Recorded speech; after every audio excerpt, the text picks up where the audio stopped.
नमस्कार साथियों, शिव शंकर महतो का यूट्यूब चैनल में आप लोगों का स्वागत है। मैं आज आप लोग को एक बहुत ही मज़ेदार बातों पर चर्चा करेंगे। और आज पूरा देश, पूरा विश्व जिस मज़ेदार बातों की बात मैं बता रहा हूँ वो बात है बेरोज़गारों का। जो बेरोज़गार आज हैं वो कितने मज़ेदार हैं उसके बारे में सुनिए। मैं आपको बताना चाहता हूँ आज का समाज में कितनी बेरोज़गारी की दंश है, जिसका झेल हमारी भारत सरकार, राज्य सरकार एवं अपने घरों में एवं नगरों में, सिटियों में एवं महानगरों में इतनी बेरोज़गारों की संख्या बढ़ी हुई है। आज शिक्षित बेरोज़गारों की बात करें या अशिक्षित बेरोज़गारों की बात करें, या कुशल श्रमिकों की बात करें या अकुशल श्रमिकों की बात करें, या नौकरी पेशा वालों की बात करें या व्यवसाय वर्गों की बात करें, साथियों ये सभी लोग अपने दुख, बेरोज़गारों का दुख को झेल रहे हैं, लेकिन किसी के पास वो प्रकट नहीं कर पाते। क्यों? कारण क्या है? अपनी दुख को किसके पास व्याख्या करें? जो कोई सुनने वाला नहीं है, कोई सुनने वाला नहीं है। अपनी जीवन, अपनी ज़िंदगी, अपनी सोच, अपने विचारों पर लोग जी रहे हैं। आज कोविड-19 की जो दंश हम लोग झेल रहे हैं, जिसको आप सबों के बीच छिपा हुआ नहीं है। मैं ये बोलना चाहता हूँ कि इस दंश से झेलने से अच्छा हम कुछ अच्छा काम क्यों ना करें। तो आइए, मेरे पास बहुत सारे अच्छे काम हैं जिसको आप और हम बैठकर कर सकते हैं। वो क्या है? डिजिटल इंडिया के माध्यम से आज हम लोगों को कुछ समय के हिसाब से अपना जीवन को परिवर्तन करना चाहिए। पहले लोगों को जब चिट्ठी पत्र लिखना होता था तो लोग चिट्ठी पत्र से लिखते थे और लोग एक दूसरे से संदेश पहुंचाते थे। ये भी ज़माना था, एक समय था लोग जानवरों का उपयोग करते थे, पशुओं का उपयोग करते थे, पक्षियों का उपयोग करते थे संदेश पहुंचाने के लिए। तो आज हम लोग पुराने ज़माना से कुछ नए ज़माना में आए हैं। तो मैं 3 जगह के बारे में आज आप लोग को बताने जा रहा हूँ। हम लोग सबसे पहले अपना इतिहास को देखें, समझें, परखें और इस बात को समझें कि हमारे पास 3 जगह का क्या महत्व है। पहला जब हम लोग जंगलों में निवास करते थे तो इस जंगलों में रहने पर भी हमें भोजन, वस्त्र, आवास की ज़रूरत थी। लेकिन क्या इस जंगलों के समय भी हम लोग नंगे भी रहते थे? उस समय भोजन की ज़रूरत तो थी ही मूलभूत, भले हम लोग नंगे ही रहते थे या निवस्त्र रहते थे, लेकिन पत्तों का, छालों का, इसका हम लोग पहनना सीखे थे। हम लोग को ज्ञान हुआ था। उस समय जंगलों में रहते थे, जंगलों में रहकर कंद फल मूल खाते थे, लोग उससे जीविकोपार्जन करते थे। लेकिन धीरे धीरे मनुष्य को अपना स्वविवेक जागा, ज्ञान की विकास हुआ। तब लोग क्या किए कि जंगल में रह के भी अपना भोजन को एकत्र करने लगे। कंदमूल फल खाकर लोग जीते थे, लेकिन बाद में मांस की खाने सीखे तो मांस भी खाने लगे। तो जिसके पास जब शिकार करके मांस खाने की बात है, उस समय हथियार भी नहीं था। उस समय पाषाण युग, पत्थरों का हथियार बनाए जाते थे। बहुत तरह का नाना प्रकार के प्राकृतिक वस्तुओं का हथियार बनाए जाते थे, जिससे लोग शिकार करके अपना जीविकोपार्जन करते थे।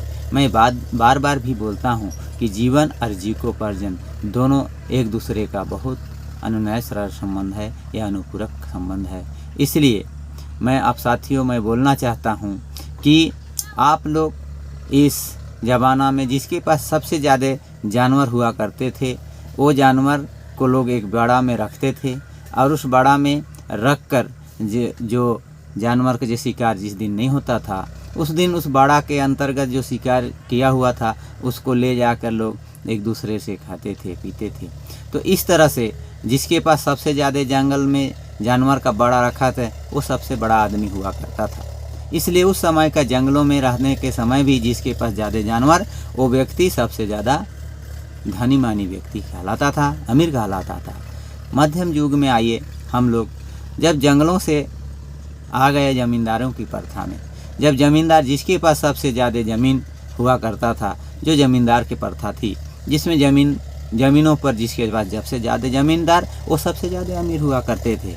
उस समय लोग कई तरह के लघु किसान, चाहे कोई तरह बंधुआ मजदूर, बंधुआ किसान ऐसा हुआ करते थे जो गुलामों की तरह जिया करते थे। उसका झेल भी हम लोगों ने समाज में देखा है, झेला है, इतिहास में कहीं छिपा हुआ नहीं है। आप और हम सभी लोग पढ़े लिखे हैं, इसलिए साथियों ये दूसरा ज का भी मैं आपको बता रहा हूँ। वर्तमान की परिस्थिति में जो ज है, इस ज में भी आपको देखिए अभी सबसे ज़्यादा धनी और अमीर कौन है? जिसके पास है सबसे ज़्यादा नेटवर्क, जिसका सबसे ज़्यादा जनसंपर्क, जिसके सबसे ज़्यादा जानकारी, जो सबसे ज़्यादा जनता जनार्दन जिसके पास है। चाहे आप देखिए जो भी है, मैं एक उदाहरण देकर समझाता हूँ। जिस व्यक्ति के साथ 10 आदमी एक साथ काम करता है, उस व्यक्ति का कमाई ज़्यादा होता है।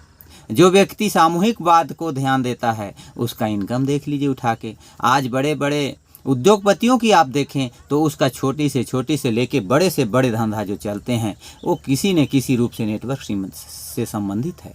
उठा के देखिए, चाहे व्यापार की बात करें, चाहे वो CNF करके चलाएं, चाहे वो रिटेलर कराएं या होलसेलर कराएं, लेकिन इसके माध्यम से भी आपके व्यवसाय में आगे बढ़ाते हैं। तभी उसका धंधा पानी अगर अच्छा से चला, उसके प्रोडक्ट पर महत्व हुआ, तो उस व्यक्ति को आज देखिए उठा के आप वो धनी व्यक्ति के गिनने में आते हैं।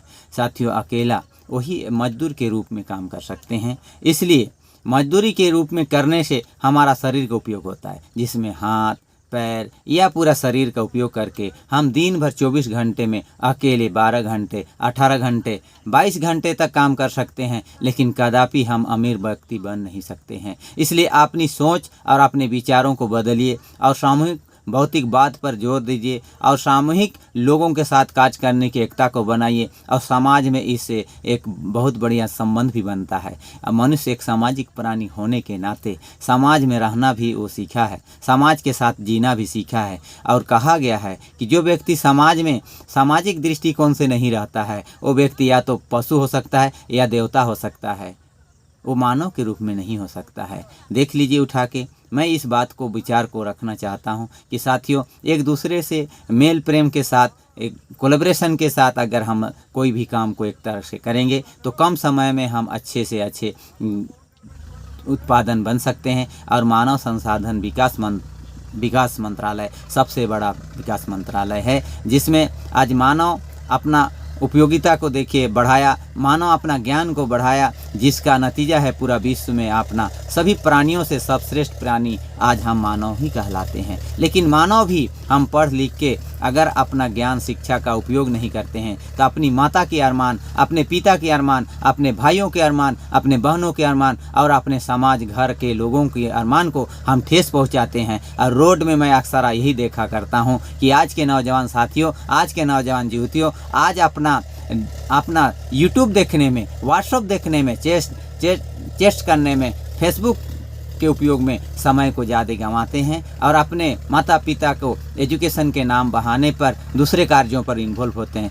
इसलिए मैं इस वीडियो को अपने साथियों को, युवतियों को ये बोलना चाहता हूँ कि अपने माता पिता को दिल को झांको कि किस उद्देश्य से आपको ये अपने माँ पिताजी एक शाम का खाना नहीं खा के, 2 शाम के खाना नहीं खा के आपको शिक्षा और एजुकेशन के लिए कितने कष्टों के साथ आपका अच्छा एजुकेशन मिले, अच्छा सामाजिक स्वास्थ्य मिले, इस तमाम बातों को ध्यान देते हुए लोग आपकी आर्थिक स्थिति को सुधारने का कोशिश करते हैं। आज भारत कृषि प्रधान देश है। मैं साथियों आज ये वीडियो मैं अपने जीवन में, मैं अभी खेती करने का जून महीना है, इसमें मैं खेती करते हुए भी मैं अपना व्यवसाय को करता हूँ। और आज हमारे पास आज 4 व्हीलर में आकर मैं अपना व्यवसाय खेती कर रहा हूँ, जिसमें मुझे खुशी होती है। मुझे खुशी होती है कि मैं आज बेरोजगारों की दंश नहीं झेल रहा हूँ, क्योंकि मेरे साथ आज 100, 50, 500 आदमी मेरे साथ एक साथ कार्य कर रहे हैं, आज जिससे लोग जी रहे हैं।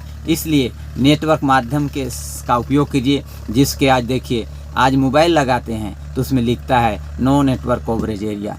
तो कहने का मतलब यदि उसकी टावर वहाँ पर ना हो तो उस टावर से आपका पहुँच नहीं होता है, तो लिख देता है इसी तरह से मनुष्य एक दूसरे के संपर्क के लिए आज हमारे पास इलेक्ट्रॉनिक मीडिया की बात करें, डिजिटल की बात करें, ये सबकी व्यवस्था है। इसलिए मनुष्य अपना सोच और विचार को बदल दे तो ज़िंदगी में कभी गरीबी का दंश नहीं झेलेगा। इसलिए मैं पहला वीडियो में ही बोला हूँ कि कुछ टिप्स मैं आप लोगों को समय समय पर देते रहूँगा। मैं वीडियो बनाने में आज देर किया, मेरी स्वास्थ्य थोड़ा सा बिगड़ी हुई थी, मैं कुछ बीमार से पीड़ित था, इसलिए मैं आप लोगों को साथियों वीडियो नहीं बना सका। इसलिए मैं आज एक समय मिला तो मैं अपना धान खेती कृषि करते हुए भी मैं आप लोगों को ये बताना चाहता हूँ कि अपना एजुकेशन, कुशल एजुकेशन का उपयोग कीजिए। अपने बेरोजगारों को कभी देश के लिए एक आयु सीमा तक आप नौकरी कर सकते हैं भाइयों, एक आयु सीमा तक सीमित है। और नौकरी करके अगर नहीं लगा तो उसके लिए आपको आत्महत्या करने की ज़रूरत नहीं, निराश कभी नहीं हो, उठिए, अपना जेहन को उठाइए। और मनुष्य अपने समय के हिसाब से,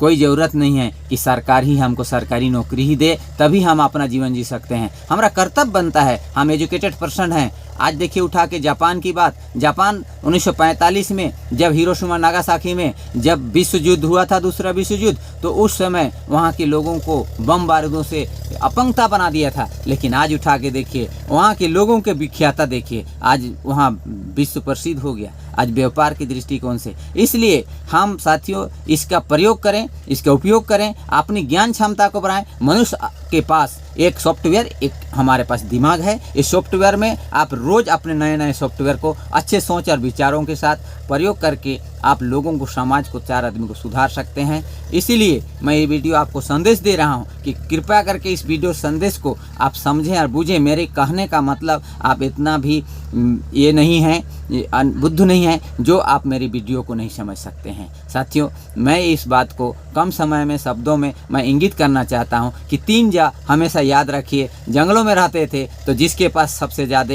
जानवर हुआ करता था वो सबसे धनी आदमी हुआ करता था। दूसरे मध्यम युग में जब सबसे ज़्यादा ज़मींदार हुआ करते थे वो सबसे ज़्यादा अमीनदार था। लेकिन आज जिसके पास सबसे ज़्यादा जनाधार है, जिसके पास सबसे ज़्यादा जानकारी है, जिसके पास सबसे ज़्यादा संपर्क है, वो व्यक्ति आज उठा के देखिए आज पूरे विश्व में नंबर 1 है। मैं किसी के व्यक्ति का नाम लेकर ये नहीं बोलना चाहता हूँ कि मैं उसका कमेंट नहीं करना चाहता हूँ। आप खुद समझ बूझ लीजिए, आप समाचार पत्रों से देख लीजिए, आप विश्व में धनी व्यक्तियों का लिस्ट को उठा के देख लीजिए, गूगल में सर्च करके देखिए टॉप 10, टॉप 1 और टॉप 20 में कौन है और कौन किसका क्या व्यवसाय करता है। मैं आपके विचारों को थोड़ा सा कन्वर्ट करके ये कहना चाहता हूँ साथियों, मेरे पास अगर पूंजी नहीं है तो मैं अपना विचारों, अपने दिमागों और अपने इस 2 पैरों का जो हमारे पास 10 ये शस्त्र है, 10 इसको हम उपयोग करके हम अपना व्यवसाय को बढ़ा सकते हैं, अपने विचारों को बढ़ा सकते हैं। आपके माता पिता के पास पूंजी नहीं है, उससे कतई आपको घबराने की ज़रूरत नहीं है। मेरा से संपर्क कीजिए। मैं आप लोगों को बार बार बोलता हूं कि अगर आपको किसी तरह का समस्या है तो मैं आपको कोशिश करूंगा बेरोजगारों को एक सोच दे सकता हूं। यदि थोड़ा सा अपनी शान को, अपने एजुकेशन को पीठ में बांधिए और आदमी के विचारों को, समाज का जो आज लोगों को नेटवर्क करने का जो माध्यम है उसको लोग समझते हैं, समाज में ये सोचता है। आज मैं आपको ये बताना चाहता हूँ कि ये नेटवर्क करने से आज दुनिया बहुत बड़ा आगे जा सकता है। विश्व ध्रुवीकरण जो हुआ उससे भी वर्ल्ड ग्लोबलाइजेशन हुआ, इसको भी आप उठा के देखिए, आप पढ़िए, समझिए, सब चीज़ को देखिए। और मेरे विचारों पर अगर अच्छा लगता है तो कमेंट कीजिए कि भाई आप अच्छा बना रहे हैं, आज समाज के लिए अच्छा कर रहे हैं। मैं अपने विचारों को इस वीडियो के माध्यम से आपके बीच पहुंचा रहा हूं और मेरा संपर्क नंबर है। यदि ये वीडियो संपर्क में अच्छा लगे तो आप इसको लाइक कीजिए, शेयर कीजिए, अधिक लोगों को बताइए। यदि मेरा कुछ सुधार करना है तो कमेंट्स भी कीजिए भाइयों, मुझे कोई तकलीफ नहीं होगा। मैं आज 0 से हीरो की ओर बढ़ाने का मंत्र आपको जरूर दूंगा। मेरा संपर्क नंबर नोट कर सकते हैं 9939165211। शिव शंकर महतो लापुंग से मैं बोल रहा हूं और इसको अभी खेत से मैं वीडियो बना रहा हूं। अपना 4 व्हीलर बुलेरो के में बैठ कर मैं आपको साथ बना रहा हूं और मैं एक हल जोतने से लेके आज बुलेरो का सफ़र कर रहा हूं। इसलिए मैं आप लोगों को संपर्क कीजिए। मैं बहुत गवर्नमेंट का प्रोडक्ट पर आपको काम करा रहा हूं जो लाइफ इंश्योरेंस और जनरल इंश्योरेंस के नाम से जाना जाता है। इसका प्रोडक्ट को आप लोगों के बीच सफ़र करिए, हेल्थ इंश्योरेंस के बारे में बताइए, जीवन बीमा के बारे में बताइए, बहुत सारे बीमाओं के बारे में अगला वीडियो बनाया हूँ। इन बातों को आपको मैं विचार दूंगा, इसमें आप अच्छा से आगे बढ़ सकते हैं। धन्यवाद, नमस्कार।